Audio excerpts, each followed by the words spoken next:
Hi everybody, I wanted to show you a cool little thing that your calculator does that will help us with problems like this. And so I want to look at question number 1 where we're asked to evaluate this limit by plugging in a whole bunch of numbers just into the function. So no algebra required or anything like that.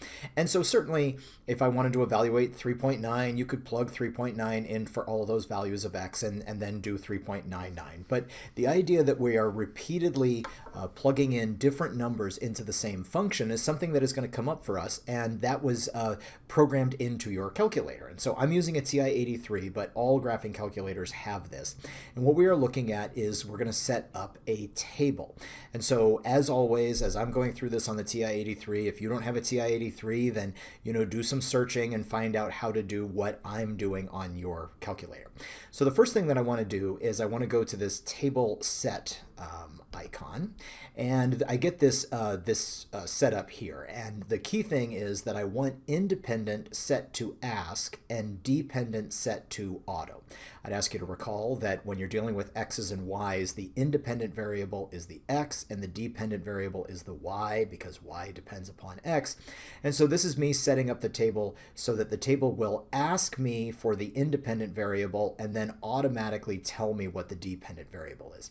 If you set the independent variable to auto, that's where these two things will matter. So it will just automatically set up a whole bunch of x values starting at 0, and then delta is how far up it would end up going.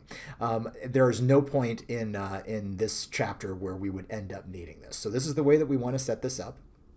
And then I'm going to go to the functions where you would normally graph. Well, let's see, I did that wrong. I want to go to y equals, and then I'm going to plug in a function. And so eventually I'm going to do this function, but let me just show you real quick how this thing works. If I just put in the function 2x, and then when I go to table, you will see that I have a table set up, and the cursor is here in the x, and so if I put in the number 3, then it's going to automatically tell me that y1 is equal to 6. That's 2 times 3, and then I can just plug in a whole bunch of values, and it will tell me what all of those values ended up being.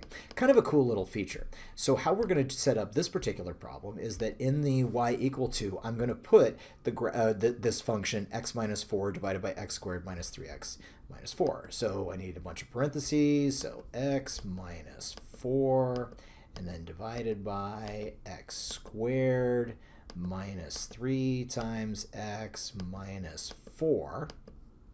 Close all of that, and then I'll go second and to table, and so it has kept those values that I had in there before. You'll see there at x equal to 4 I'm getting an error because that would make the denominator 0, so I'm just going to delete, and then I need to know what it is at 3.9, so I can plug in 3.9 and get that it would be 0.20408, then plug in 3.99 to get 0.2004, and then 3.999, oh, not 23.99, so 3.999 to get that is 0.20004, and then do the other side for 0.001, and then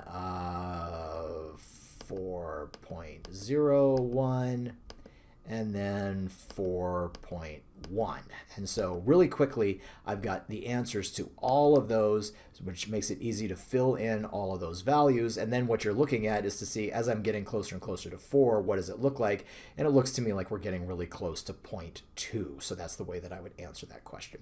Getting used to using the table feature on your calculator is pretty slick. You'll notice that there's room for other variables. If it was the case, like, and I'm not sure that we would have it in this situation, but there may be a case where maybe you've got a different function, maybe it's 7x minus 3, and you needed to evaluate a bunch of values for both of those. When you go to the table, you'll see that it has filled in all of the other values as well. Again, I don't think that that's relevant to the stuff that we're doing in this section, but knowing how to use the table feature on your graph is a nice thing. So I hope that helps.